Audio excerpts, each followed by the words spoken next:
Hoje nós vamos estudar e refletir no Evangelho segundo o Espiritismo, capítulo 27, que tem por título Pedi e Obtereis.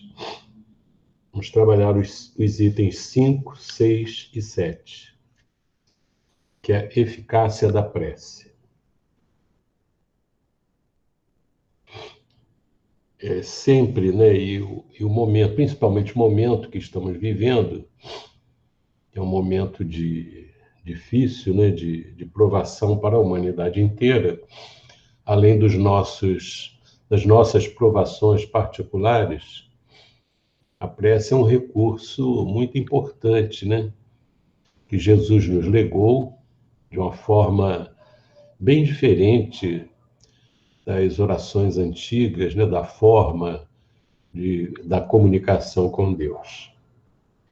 Então, nós vamos ler primeiro e depois vamos trabalhar, como sempre, o texto. Começa com uma parte do Novo Testamento, anotada pelo evangelista Marcos. Seja o que for que peçais na prece, crede que o obtereis, e concedido vos será o que pedirdes. Em Marcos, capítulo 11, versículo 24. São palavras de Jesus, né? Há quem conteste a eficácia da prece com fundamento no princípio de que, conhecendo Deus as nossas necessidades, inútil se torna expor-lhes. E acrescentam os que assim pensam que, achando-se tudo no universo encadeado por leis eternas, não podem as nossas súplicas mudar os decretos de Deus.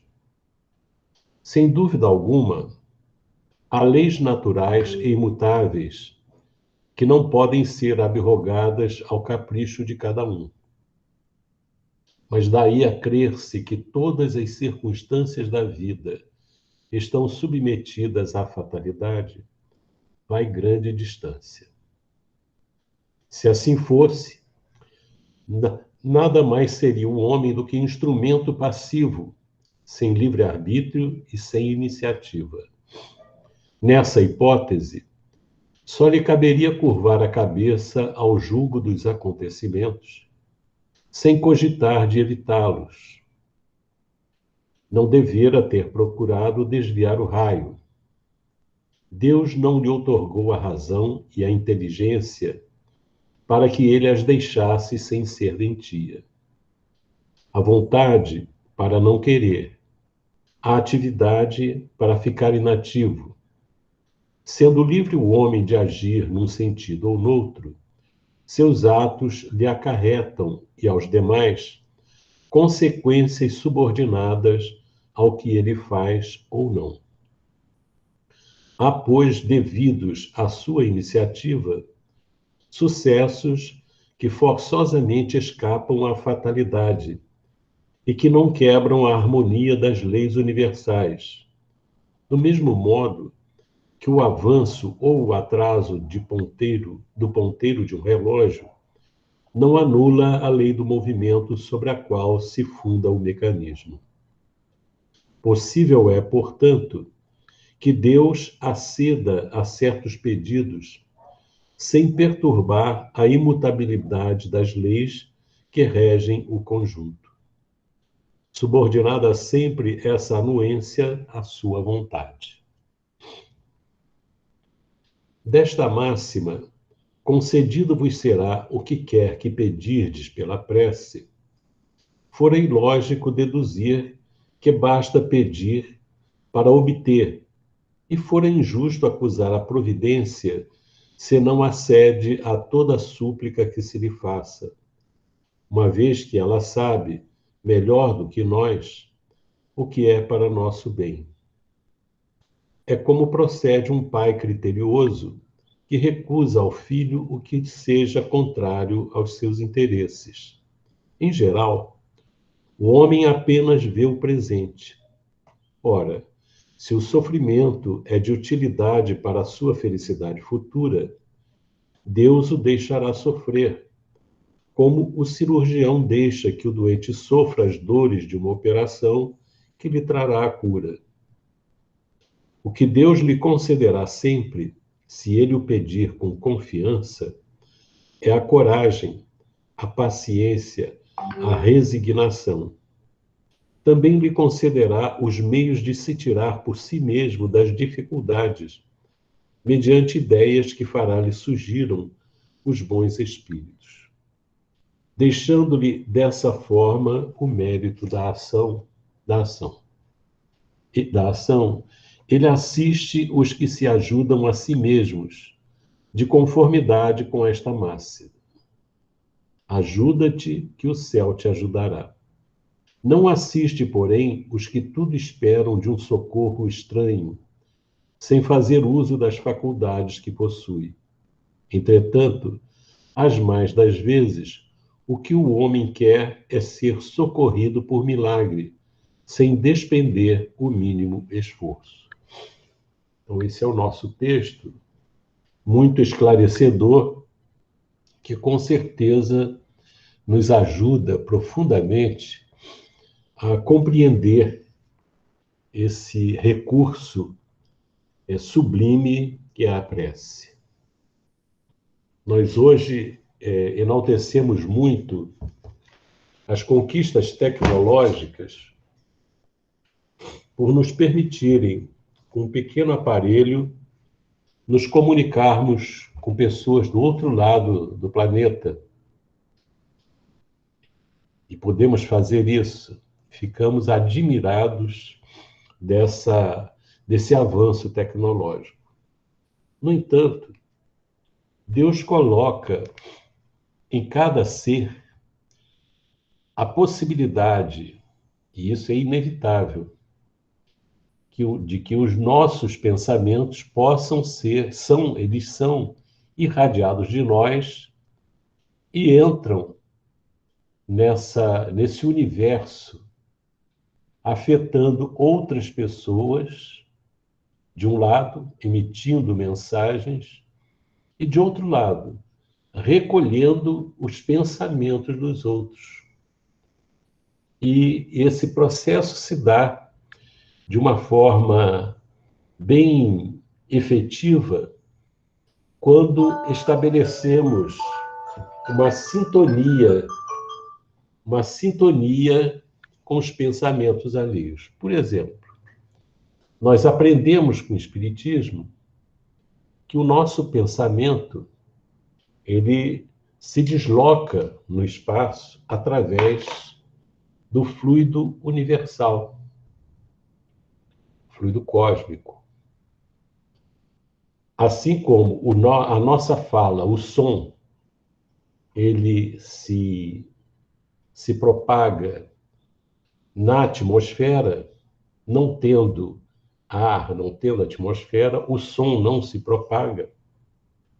Mas o pensamento vai além. Ele não fica preso à esfera da atmosfera.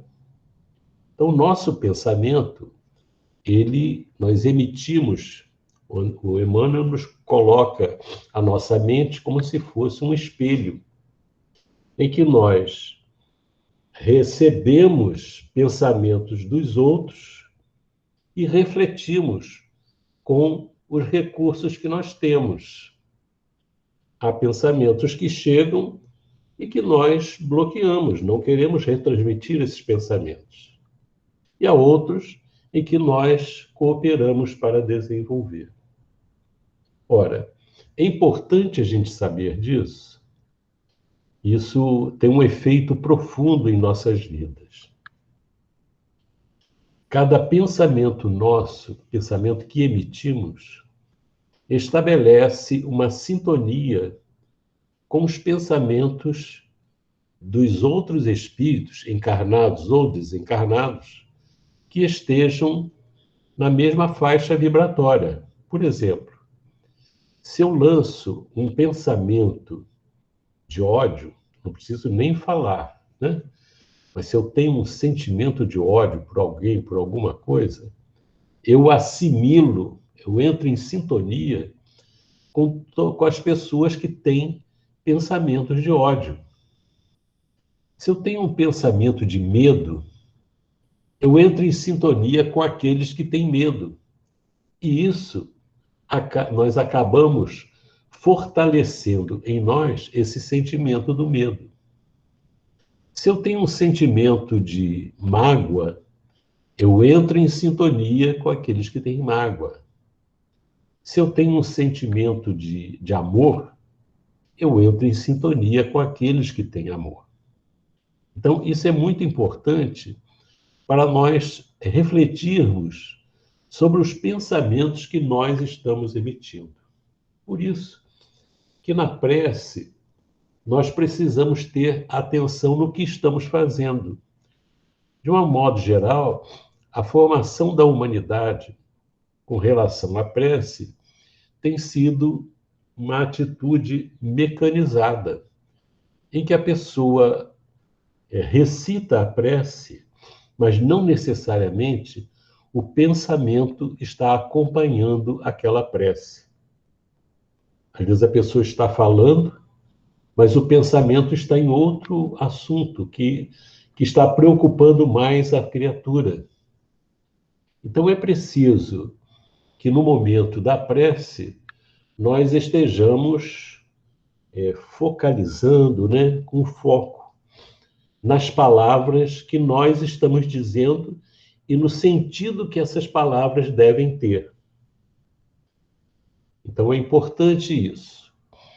E como dizíamos, Deus nos concede esse recurso que a gente não precisa de nenhum aparelho, o aparelho somos nós mesmos, é o espírito, é a mente da criatura, e não precisa de bateria.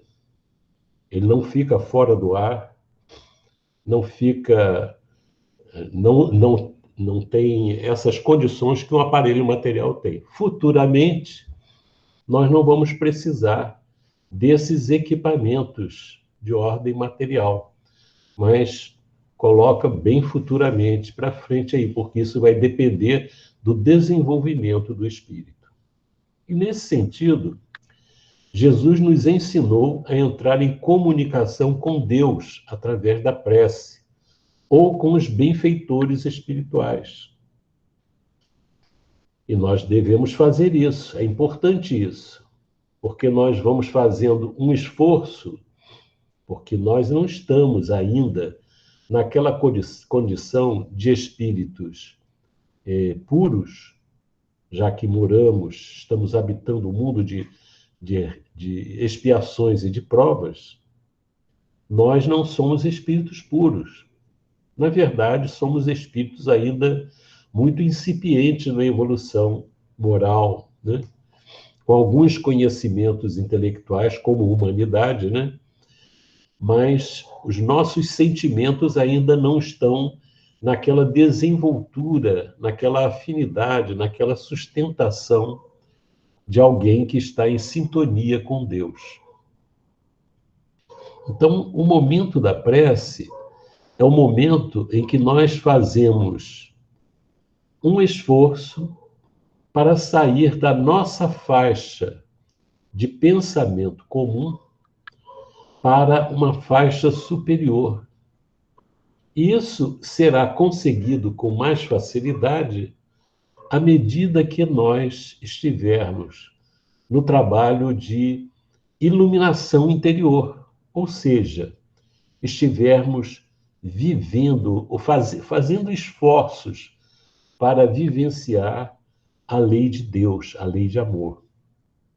Nós vimos ontem, vemos sempre, né, que a lei de Deus é o único caminho para a felicidade do homem, do espírito.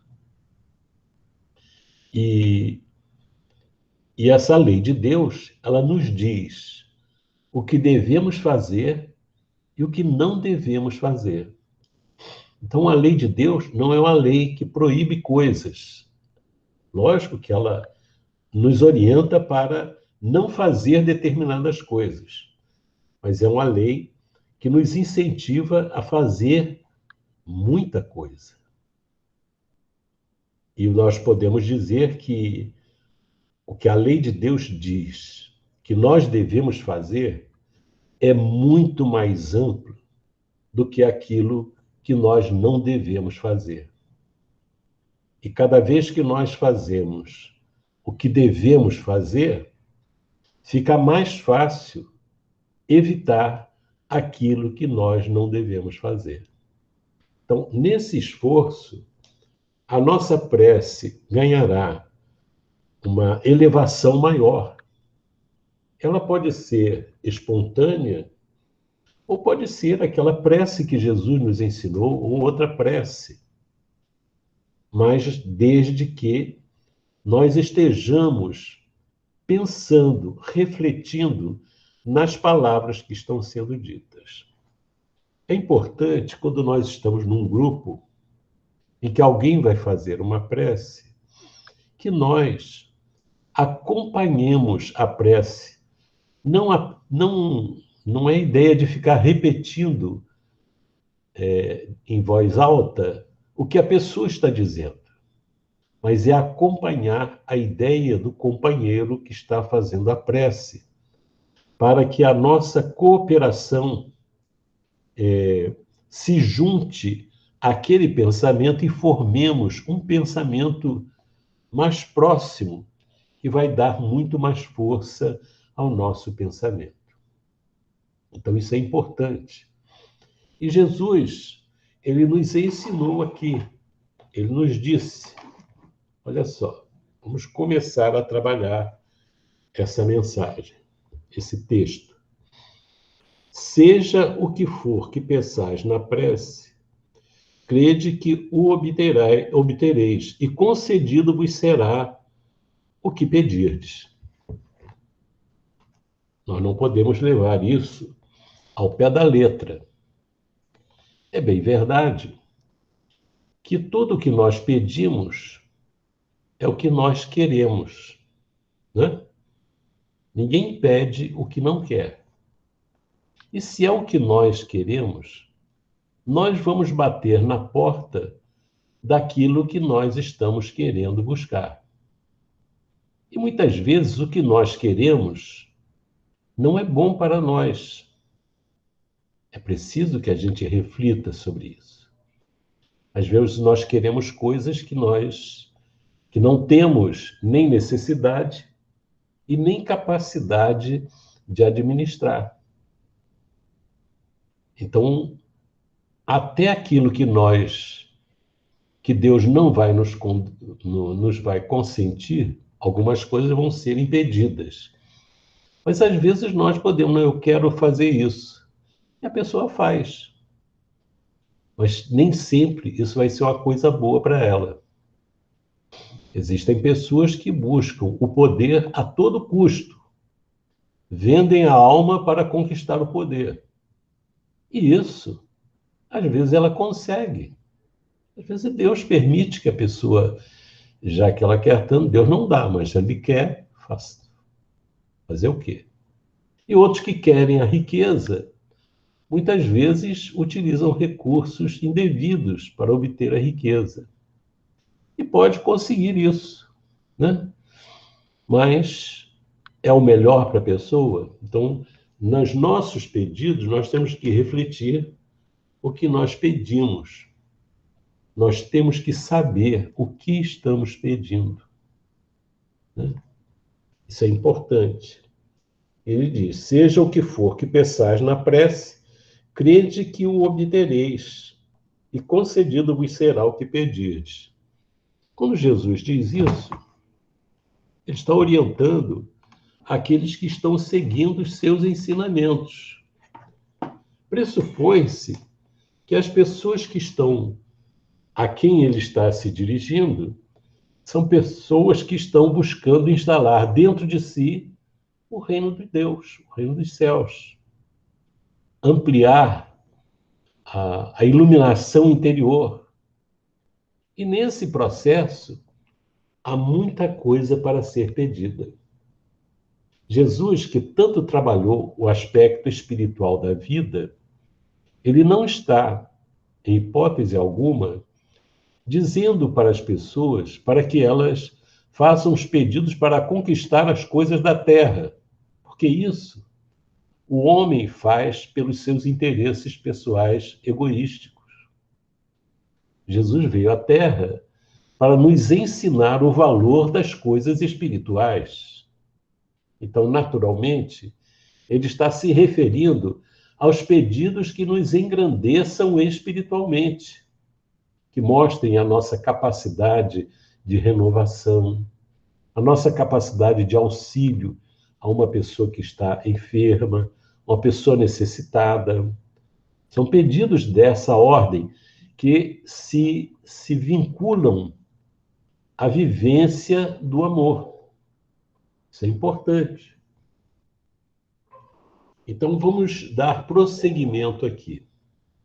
Há quem conteste a eficácia da prece com fundamento no princípio de que, conhecendo Deus as nossas necessidades, inútil se torna expor-lhes. E acrescentam os que assim pensam, que achando-se tudo no universo encadeado por leis eternas, não podem as nossas súplicas mudar os decretos de Deus. Tem muita lógica o que a pessoa está dizendo aqui. Mas é uma lógica parcial. É verdade. Nós estaremos sendo conduzidos por leis sábias. E Deus sabe o de que nós precisamos. Mas é importante saber que o mecanismo da prece é um mecanismo importante que nos eleva, que desenvolve na nossa alma um aspecto importante da espiritualidade.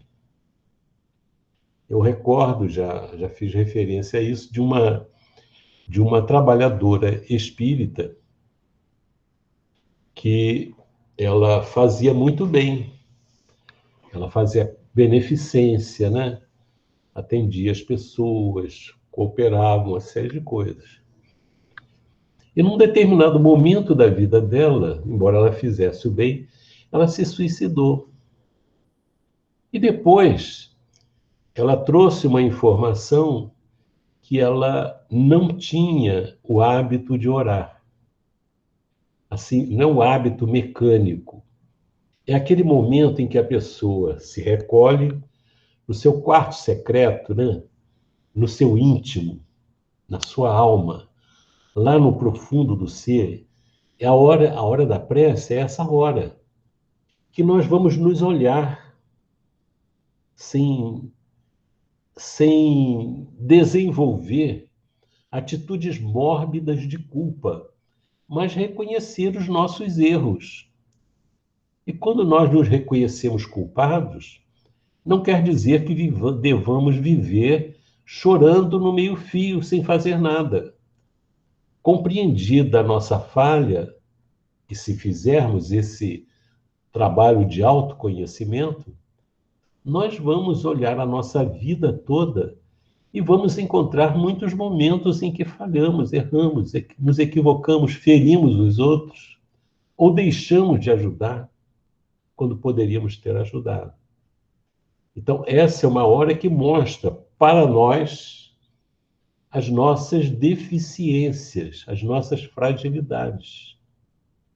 E nessa hora, a pessoa deve buscar, né, essa visão superior, amparada pelos bons espíritos, para fazer um trabalho de renovação dos pensamentos, das palavras, das atitudes.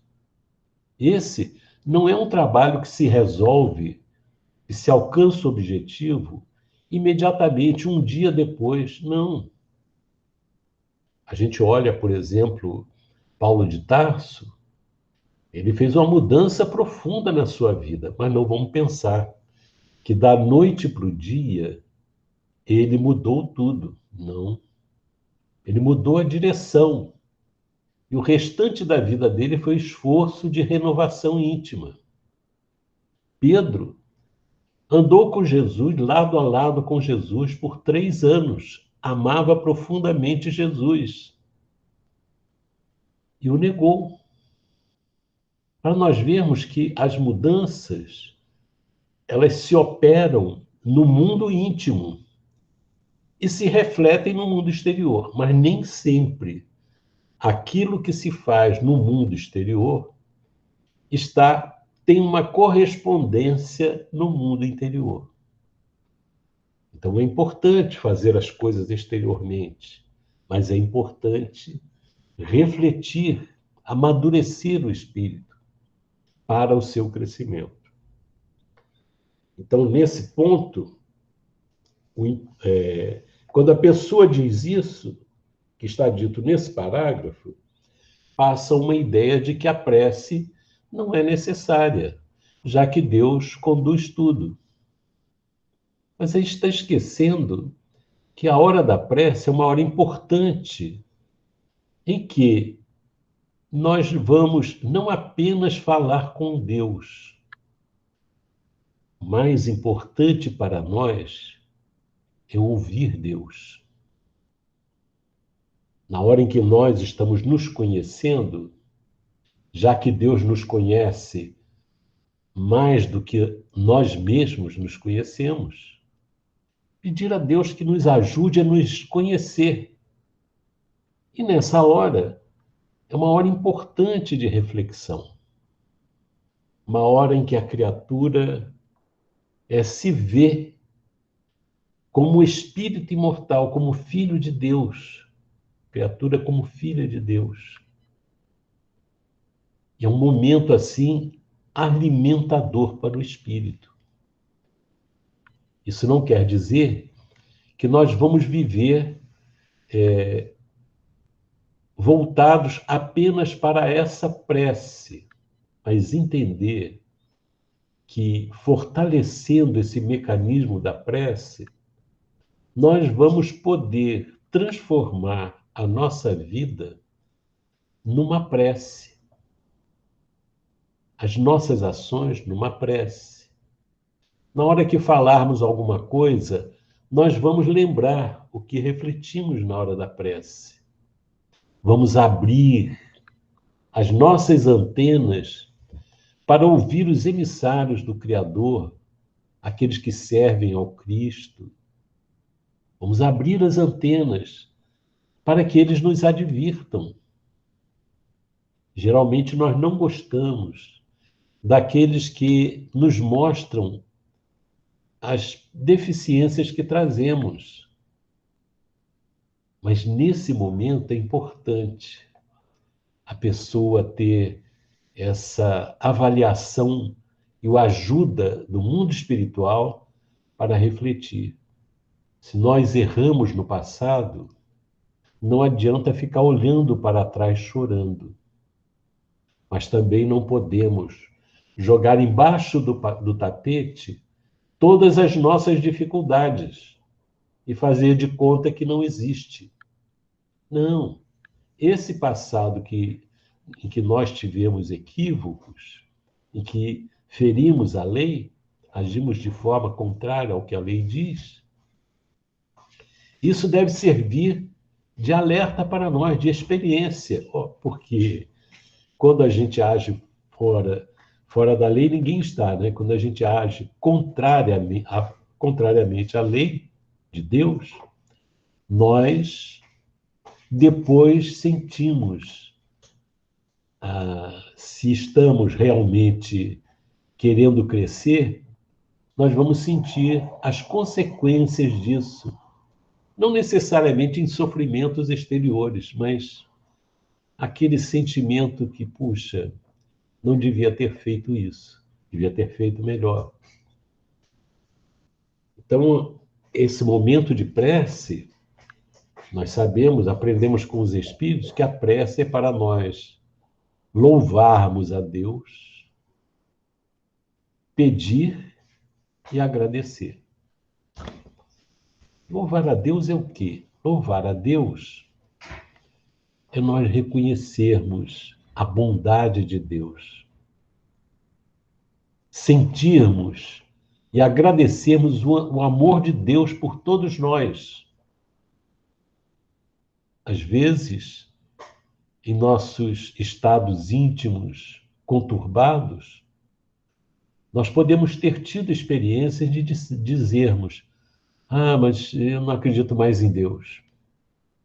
Porque estamos sofrendo exatamente a hora em que nós devemos nos fortalecer em Deus.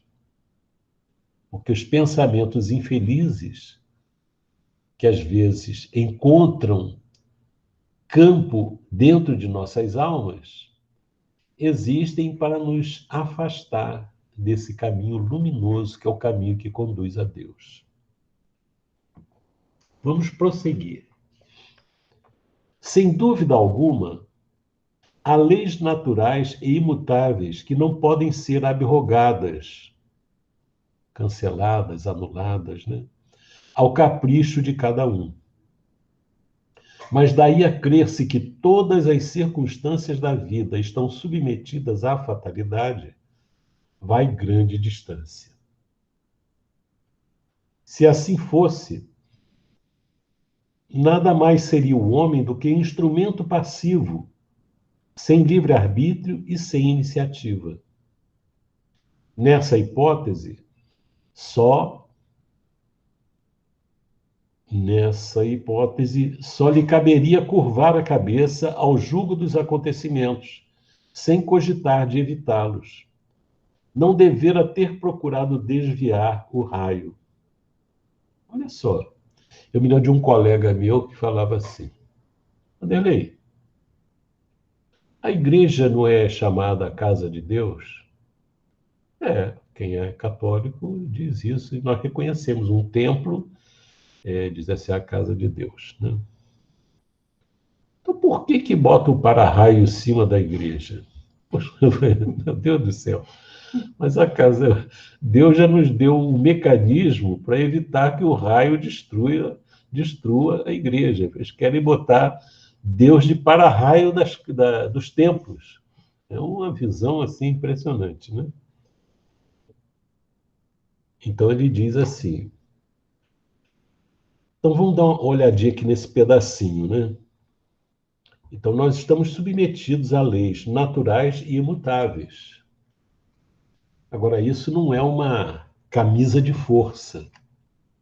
As leis serão cumpridas. Jesus falou, né? Não passará o céu e a terra, mas minhas palavras não passarão. Não por serem dele, mas porque o que ele ensinava, as palavras de Jesus, representavam as leis de Deus, ou a lei de Deus, a lei de amor. E quando fala assim, passará o céu e a terra, a gente pode analisar com uma expressão, com um entendimento simbólico. O que a terra representa? A terra representa a encarnação, a vida física. O céu, o que é? É a vida espiritual. Então, a gente vai da vida física para a vida espiritual, da vida espiritual para a vida física, e na vida física nós participamos das duas esferas, da esfera física e da esfera espiritual, porque nós somos espíritos. Então a gente encarna, desencarna, reencarna, desencarna, até que um dia a gente não precise mais desse mecanismo. Não precisaremos mais reencarnar em corpos perecíveis, como esses nossos aqui. Ele diz, passará o céu e a terra, quer dizer, esse mecanismo de vai e vem, vai e vem, vai e vem, passando, não quer dizer que a lei acaba, os ensinamentos prosseguem. A lei de amor prossegue vigindo. Então, a lei de Deus, ela não existe ninguém fora da lei. Não existe. Toda a criação está submetida à lei de Deus e, por consequência, submetida a Deus. E é interessante que muitos espíritos se colocam contrários à lei de Deus, sem compreenderem que a lei de Deus é de uma sabedoria tão grande que a visão, o objetivo da lei de Deus, e o objetivo de Deus, não é nos fazer sofrer. O objetivo de Deus é nos conduzir à felicidade. Olha só. Uma lei que é voltada para que nós sejamos felizes. Então é preciso compreender essa lei, entender essa lei de Deus.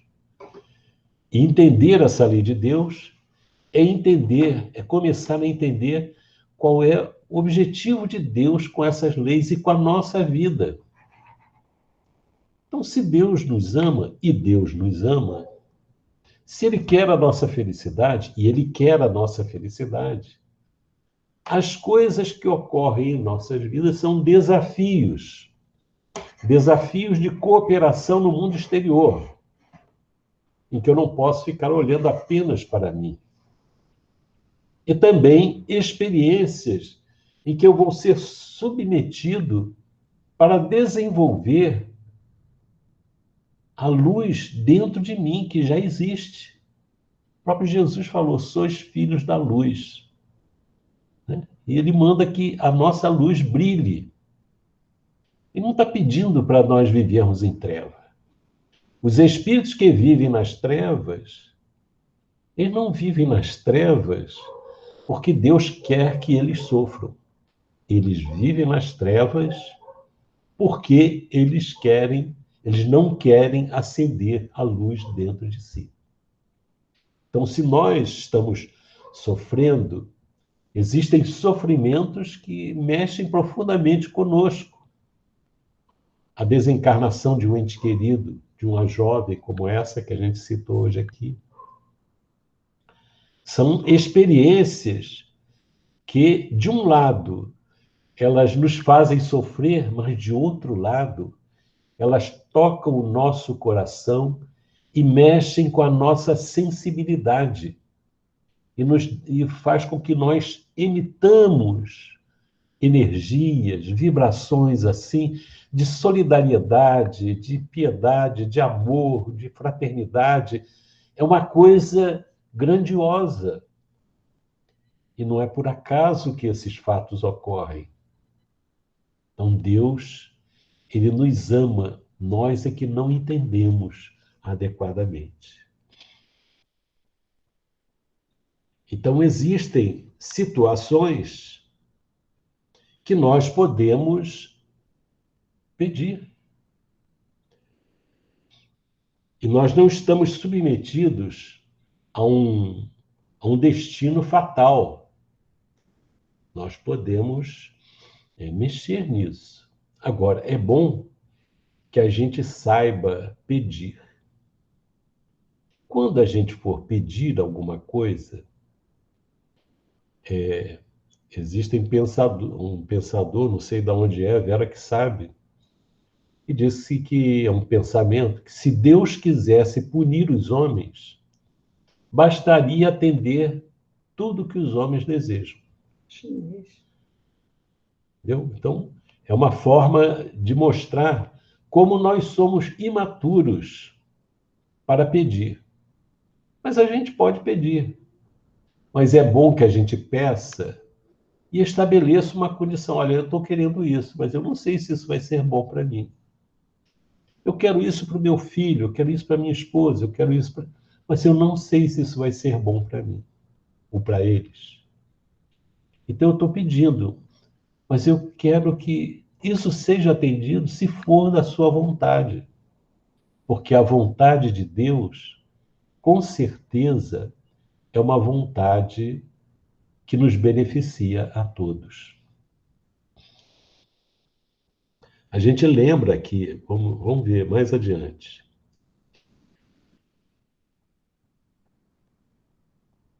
Deus não lhe outorgou a razão e a inteligência para que ele as deixasse sem serventia, a vontade para não querer, a atividade para ficar inativo. Sendo livre o homem de agir num sentido ou noutro, seus atos lhe acarretam, e aos demais, consequências subordinadas ao que ele faz ou não. Veja só, nós somos livres, nós temos livre-arbítrio. E a liberdade que nos permite fazer uma coisa ou outra está muito ligada à nossa capacidade de escolher. Quem não sabe escolher não é livre, obedece o que os outros mandam, simplesmente, ou atende aos interesses mesquinhos da própria alma. Quem não escolheu, já age sob instinto, não reflete. Então, sendo um homem livre, e Deus deixa que ele haja com liberdade, o que é uma forma de aprender. Mas o que ele faz ou deixa de fazer acarreta consequências para ele, para nós, né? E para os outros que estão à nossa volta. Quando a gente age no bem, as consequências são boas. As pessoas em volta, às vezes, não gostam. Estou lembrando aqui que lá na França, nessa pandemia, o presidente Macron, eles estão na luta lá que as pessoas não têm disciplina perante a pandemia. Então, o que eles resolveram fazer? Só entra no bar, no café, no restaurante, no cinema, quem apresentar o comprovante da vacinação. Puxa vida! E a nossa liberdade? Resultado: em seguida, aumentou vigorosamente o número de pessoas buscando a vacina. Ou seja, a humanidade, mesmo, né, nesses países considerados avançados, ela ainda tem atitudes infantis, de desconhecimento, de falta de bom senso perante a vida. Então, há, pois, devidos à sua iniciativa, sucessos que forçosamente escapam à fatalidade e que não quebram a harmonia das leis universais. Do mesmo modo que o avanço ou o atraso do ponteiro de um relógio não anula a lei do movimento sobre a qual se funda o mecanismo. Possível é, portanto, que Deus aceda a certos pedidos sem perturbar a imutabilidade das leis que regem o conjunto, subordinada sempre essa anuência à sua vontade. Eu estou lembrando agora de um relato do livro Brasil, Coração do Mundo, Pátria do Evangelho. Quer dizer, no começo da colonização do Brasil, quando começaram a ocorrer desmandos, né, da escravidão, os maus tratos com os escravos, com os índios, né, e muita gente, apelos, né, pelo pensamento, e alguns por preces, pedindo amparo a Deus para aliviar o povo desses sofrimentos. E é um relato que o espírito encarregado da proteção do Brasil, né, ele recolhe esses pensamentos, essas preces, né, Ismael, e vai ao Cristo e pede ajuda para que possa aliviar o povo. Então Jesus diz que vai mandar um administrador muito bom, com valores nobres, e veio para o Brasil, lá em Pernambuco, né? O Maurício de Nassau, que foi muito respeitador dos direitos dos índios, dos escravos. Então, os índios que viviam aqui começaram a fugir lá para Pernambuco. Isso é um relato lá do livro. E ele realmente trouxe cultura para Pernambuco, trouxe atitudes vigorosas. Não é uma pessoa, não deve ser uma pessoa perfeita, mas que trouxe uma visão diferente para o nosso país. Mas depois ele foi embora, né? Que a gente parece que não merece ter. A gente precisa, mas não merece ainda, né? Então a gente observa esses pensamentos como chegam no mundo espiritual e estabelecem interferências necessárias, né? Vamos prosseguir. Desta máxima, concedido vos será o que quer que pedirdes pela prece, fora ilógico deduzir que basta pedir para obter, e fora injusto acusar a providência, se não acede a toda súplica que se lhe faça, uma vez que ela sabe melhor do que nós o que é para nosso bem. É como procede um pai criterioso que recusa ao filho o que seja contrário aos seus interesses, né? O pai criterioso é aquele que o filho pede qualquer coisa, ele atende, né? É aquele que dá o que ele precisa, né? Eu lembro de um fato, né, relatado que um menino gostava de cinema, queria cinema, deixava. O dia que o pai disse que não ia ao cinema, ele se matou. Isso é um fato, né? Contado pelo Chico. Contado pelo Chico. Então, a nossa postura de paz, a gente não deve simplesmente negar por negar, mas atender a todos os caprichos, a gente deforma o caráter do espírito que está ali, que muitas vezes precisa de limites, né? Eu lembro, não vou contar isso não. Em geral, o homem apenas vê o presente. Ora, se o sofrimento é de utilidade para a sua felicidade futura, Deus o deixará sofrer, como o cirurgião deixa que o doente sofra as dores de uma operação que lhe trará a cura. Então, muitas vezes, a pessoa ser conduzida a um leito e ficar muito tempo num leito é um chamamento à reflexão. A reflexão. A pessoa vai refletir ali, pensar na vida. Por o que tem feito da vida.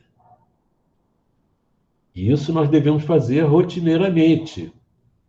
Mas, às vezes, a pessoa se deixa levar pelo roldão, pela avalanche das coisas, das providências ordinárias da vida, as coisas pequenas que ocupam o tempo e a pessoa não reflete, não pensa, né? Então, a gente precisa, e muitas vezes a doença é o tratamento. Eu lembro de uma coisa interessante, um fato do Chico, que os pais trouxeram um filho que tinha uma doença e pediram uma orientação. Ao Chico disse que os espíritos disseram que a criança ia ficar boa e deu lá um prazo. Daqui a não sei quantos anos ele vai ficar bom. Aí a criança morreu. Eles ficaram assim abalados com aquilo, né?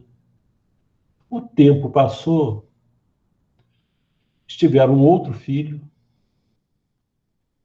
A criança cresceu um pouco, logo depois, a criança desencarnou. Aí o Chico falou: os espíritos agora disseram que ele ficou curado.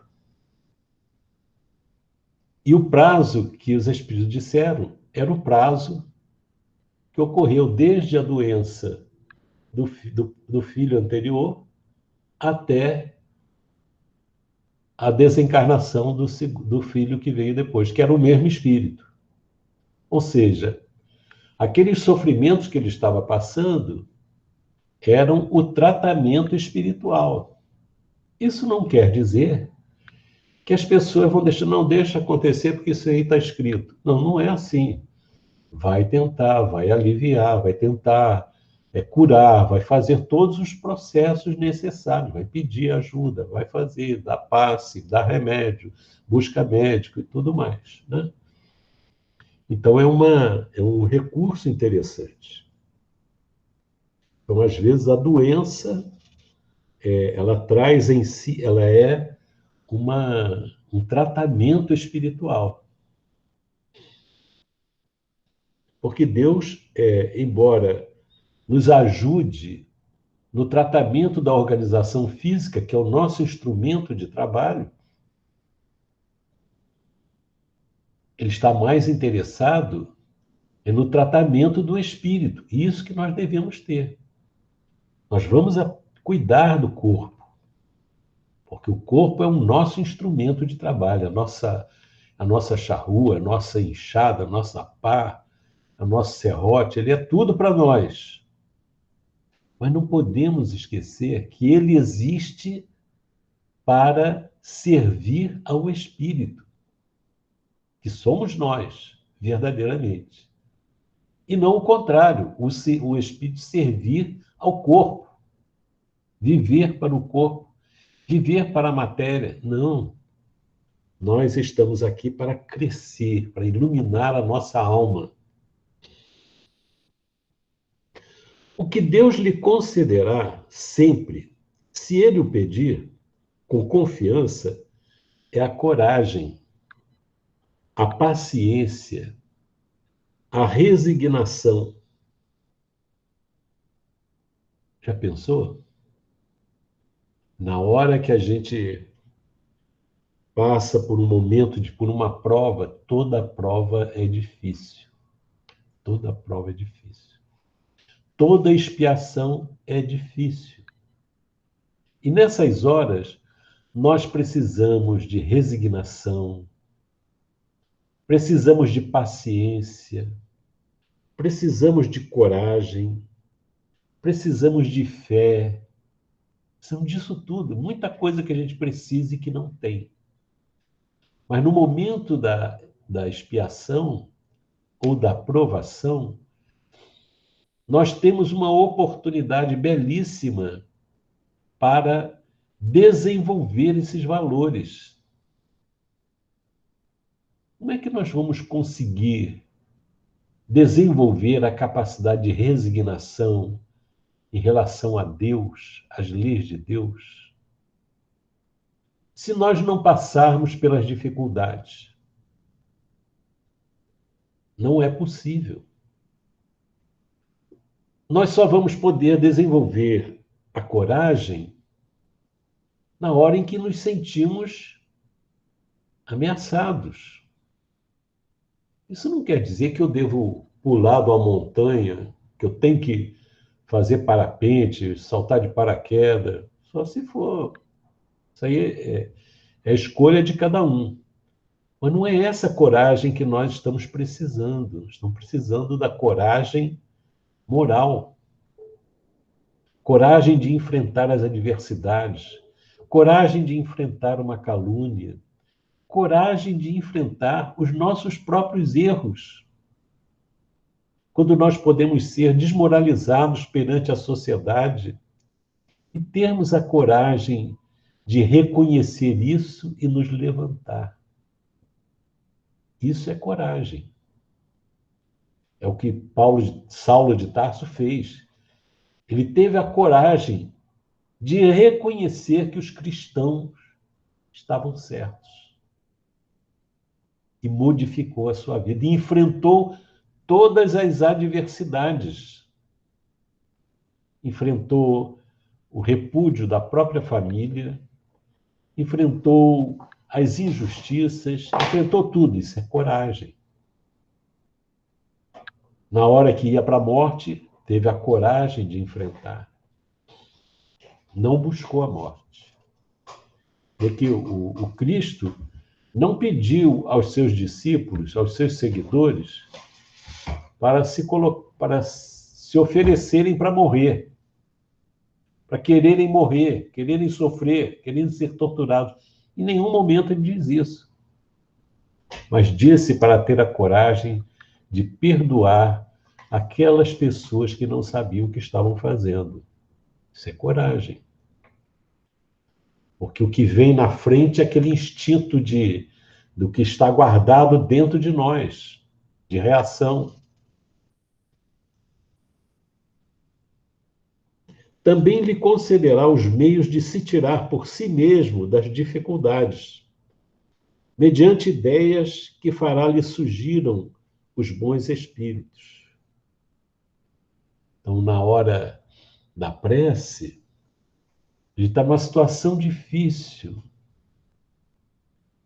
Nessas horas difíceis, a prece é de grande importância, porque ela nos aclara o que fazer. Agora, às vezes, nós temos o que nós queremos, mas nós sentimos que aquilo que nós queremos não é o bom. E a gente ora e pede. E vem a orientação, vem a ideia. E aí entra em conflito o meu interesse pessoal, a minha vontade infeliz, não esclarecida, não iluminada, com a vontade de Deus. São horas difíceis, mas que nós podemos enfrentar.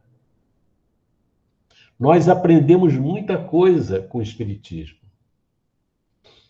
Aprendemos que devemos perdoar o inimigo. Mas às vezes ainda não conseguimos perdoar aqueles que convivem conosco. No âmbito familiar, no âmbito do trabalho, na sociedade. Então nós precisamos orar para que nós nos libertemos desses sentimentos inferiores.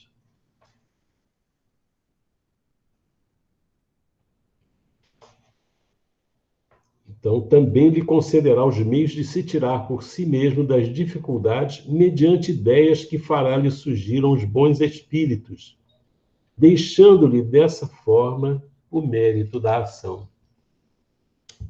E que Deus é de uma sabedoria, Ele quer que nós tenhamos o mérito da escolha. Ele assiste os que se ajudam a si mesmos, de conformidade com esta máxima: ajuda-te, que o céu te ajudará. Não assiste, porém, os que tudo esperam de um socorro estranho, sem fazer uso das faculdades que possui. Então, Deus não quer que nós fiquemos paralisados. Ele quer, quer dizer, você quer fazer, a ajuda vem. Porque se Deus for nos ajudar e nós ficarmos deitados, Ele vai incentivar a que nós fiquemos deitados. Não, levanta. E esse levantar, às vezes, é aquela hora em que a pessoa se extraviou espiritualmente. Pode estar encarnado, pode estar desencarnado, né? Quantos desencarnados sofrem e procuram achar que eles sofrem por causa dos outros? Não é verdade. Nós continuamos sofrendo no mundo espiritual e a responsabilidade é nossa, não é o outro. Porque se nós perdoarmos, nós ficaremos melhores, em melhores condições. Mas eles acham, nós, às vezes, podemos achar que perdoar é dar uma vantagem para o outro. Não deixa de ser, a gente alivia o sofrimento do outro com a nossa, por não interferir contrariamente a ele. Mas o que é o maior beneficiário é aquele que perdoa. Então, se nós queremos insistir em não perdoar, Nós é que estamos nos condenando a viver sombriamente, distante da luz, não permitindo que essa luz se acenda dentro de nós. Porque não existe luz onde o ódio prevalece. Não existe luz na criatura que persiste em não perdoar. Não existe. Isso é um trabalho importante que todos nós precisamos fazer. Porque todos nós já ferimos muitas pessoas, muitos espíritos. Já fomos feridos por muitos. Então, se nós ferimos, nós vamos ter que contar com o perdão dos outros. E o perdão dos outros não nos ilumina. O que nos ilumina é a reparação dos erros. O que nos ilumina é o perdão quando nós não erramos e o outro errou conosco. Entretanto, as mais das vezes, o que o homem quer é ser socorrido por milagre, sem despender o mínimo esforço. Então a gente observa que a pessoa quer usufruir das condições de felicidade sem atender às leis de Deus, que tem por objetivo nos fazer felizes. Nós não podemos colocar na conta de Deus a nossa infelicidade. É da nossa conta. Vamos lembrar aqui algumas colocações de Jesus que ele faz sobre a questão do mal, né? Lá na oração dominical, só vou pegar o trecho que fala. Tem um trecho que é assim: e não nos deixe cair em tentação, mas livra-nos do mal. Jesus ensinando na oração dominical, a oração do Senhor. Não é a oração do domingo, é a oração do Senhor, né? Então, vamos trabalhar um pouquinho isso aí, mas vamos ler o de baixo. Uma anotação de Lucas, no capítulo 6, versículo 45. O título dessa parte é Árvores e seus frutos. Então, nesse versículo 45, Jesus diz o seguinte: o homem bom, do bom tesouro do coração, tira o bem. E o mal, do mau tesouro, tira o mal. Porque a boca fala do que está cheio o coração. Então, quando ele diz lá, mas livra-nos do mal, de que mal ele está falando? Do sofrimento que vem de fora? Das dificuldades exteriores? Ou é outra coisa?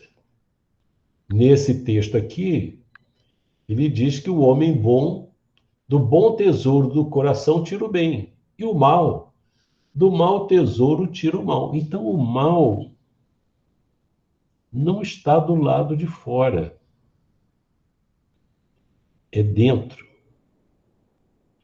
Então, quando Jesus coloca na oração dominical, e não nos deixes cair em tentação, mas livra-nos do mal, ele está pedindo a Deus, nos ensinando a pedir a Deus, para nos ajudar a nos livrarmos do mal que existe dentro de nós. E isso tem tudo a ver com a tentação. A tentação não é a coisa que está do lado de fora.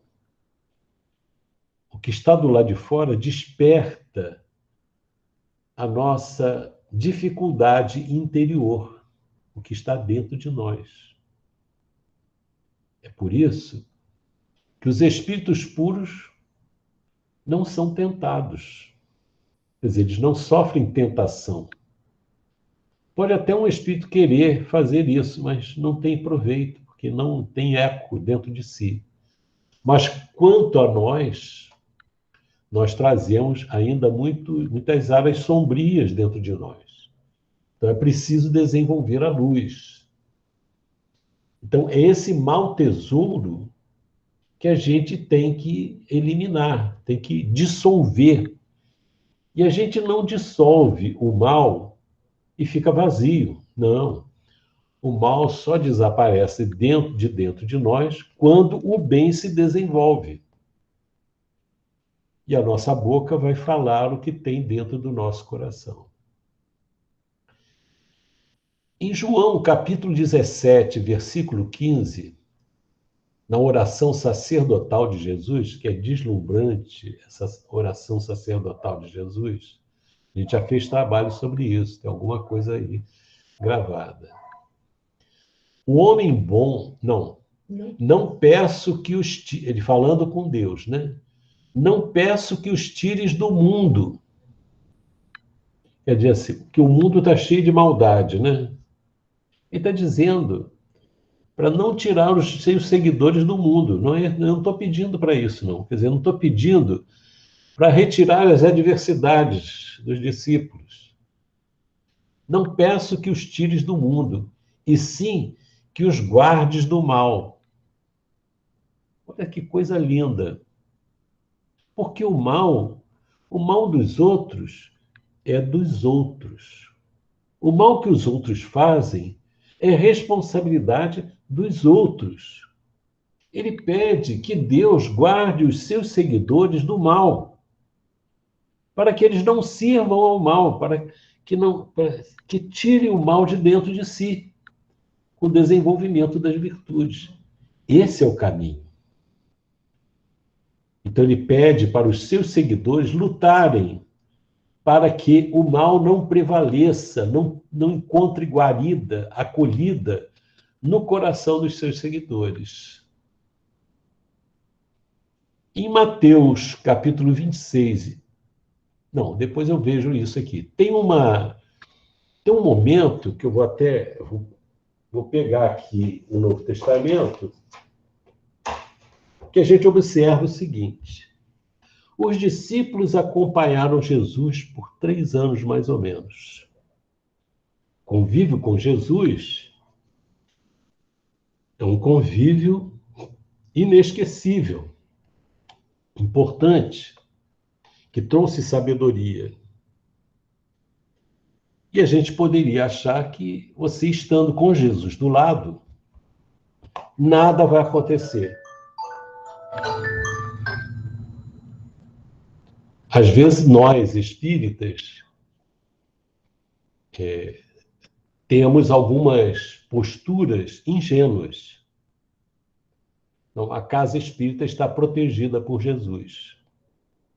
É como se a gente dissesse assim, olha, a segurança da casa está garantida por Jesus.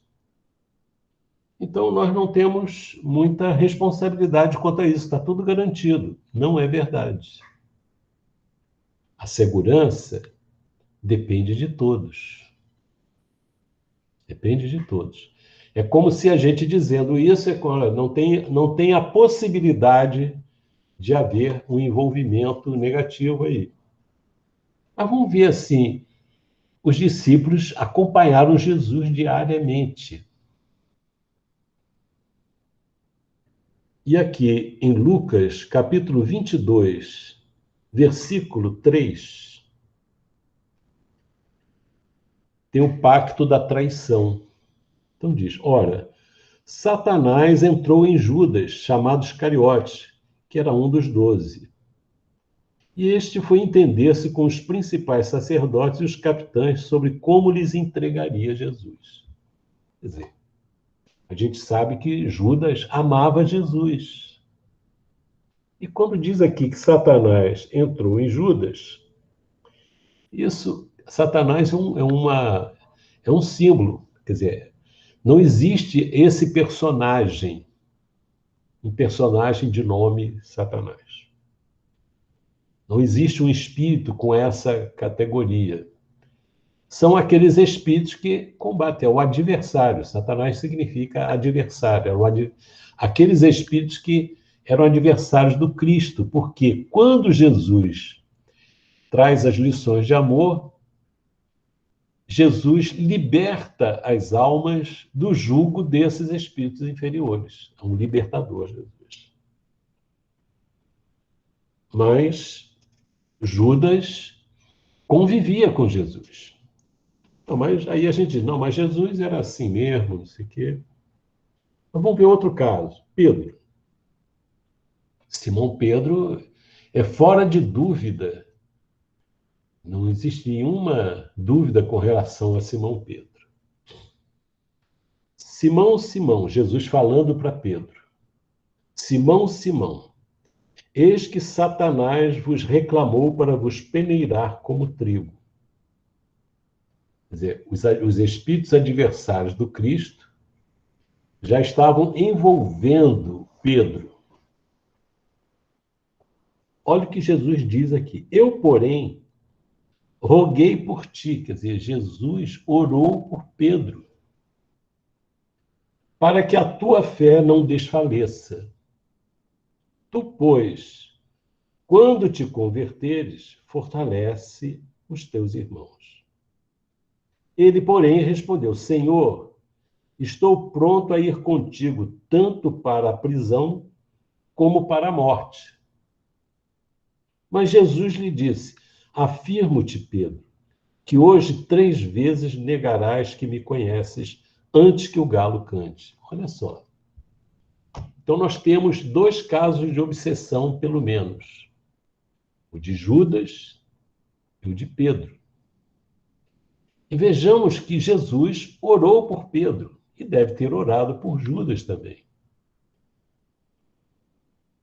Mas Jesus disse que tudo que nós pedirmos nos será concedido se acreditarmos. Será que Jesus não tinha prestígio junto a Deus para dar força a Judas e a Pedro?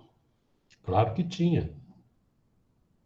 O que nos mostra que não basta a proteção do próprio Cristo se nós não estivermos atentos, vigilantes, para não incorrermos na sintonia com os espíritos inferiores.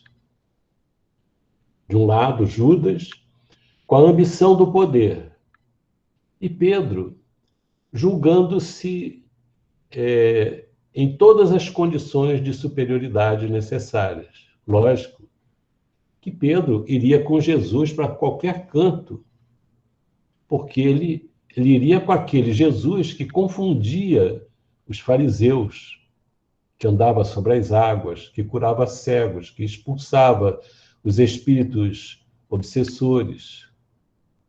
Esse Pedro seguiria. Mas quando Jesus se entrega, não é esse que eu sigo. Né?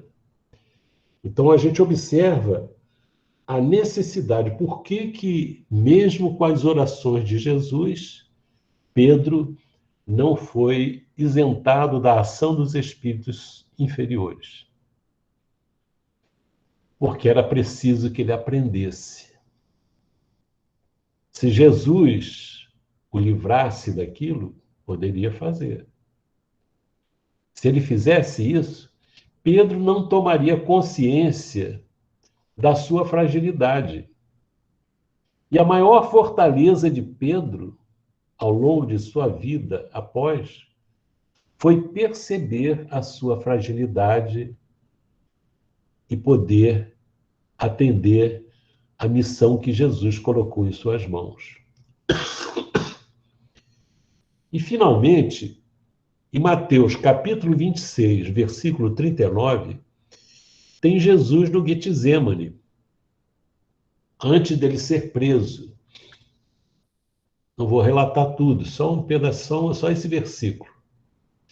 Adiantando-se um pouco, prostrou-se sobre o seu rosto, orando e dizendo: Meu Pai, se possível, passa de mim este cálice. Todavia, não seja como eu quero, e sim como tu queres. Veja, o governador da terra, o Espírito puro que era Jesus, pede a Deus, mas se curva perante a vontade de Deus, porque a vontade dele era a vontade de Deus. A gente observa que Jesus nos ensina aqui a nossa relação com Deus. Vamos pedir o que quisermos pedir, mas que não seja como eu quero, mas como Deus quer. Essa deve ser a nossa postura. Quando ele fala aqui, passa de mim este cálice, a gente lembra da passagem de João e Tiago, e que a mãe de João e Tiago, quando eles são chamados para seguir Jesus, pede a Jesus para que, quando o reino de Deus for instalado, um fique do lado direito e outro fique do lado esquerdo. Jesus diz que mas vocês poderão tomar do meu cálice? Eles dizem que sim. Mas se ficar do meu lado direito e esquerdo, isso não compete a mim, compete a Deus. Agora, que cálice é esse? Nós podemos entender, normalmente a gente entende que é aquele sofrimento, que é aquela crucificação, que é aquela injustiça, aquilo tudo, aquela tortura que foi feita. Mas eu não sei se é isso. Eu também não sei dizer o que é. Mas pode ser também a fragilidade dos seus seguidores. É um cálice amargo. Alguém que disse que não existe amor maior do que dar a vida pelos amigos. É o que ele falou para os discípulos. Um o traiu, o outro o negou 3 vezes, e eles todos ficaram abatidos. E quando ele ressurge, um deles diz que só acreditaria vendo e botando o dedo na ferida. Então a gente observa o grupo de espíritos que estava ali e as lições sublimes que Jesus colocou para eles, que servem para nós.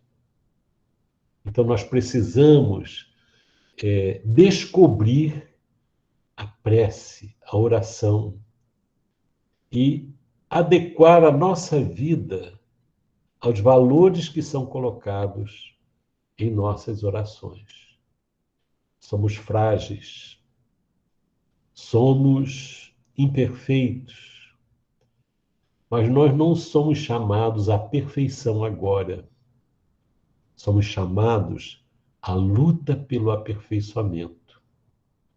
Somos chamados para nos conhecermos verdadeiramente e para utilizarmos os recursos que o Cristo trouxe para a terra inteira, revividos agora pelo Espiritismo, para que nós possamos justificar, dar um sentido para a nossa vida corpórea. Muita paz, meus irmãos.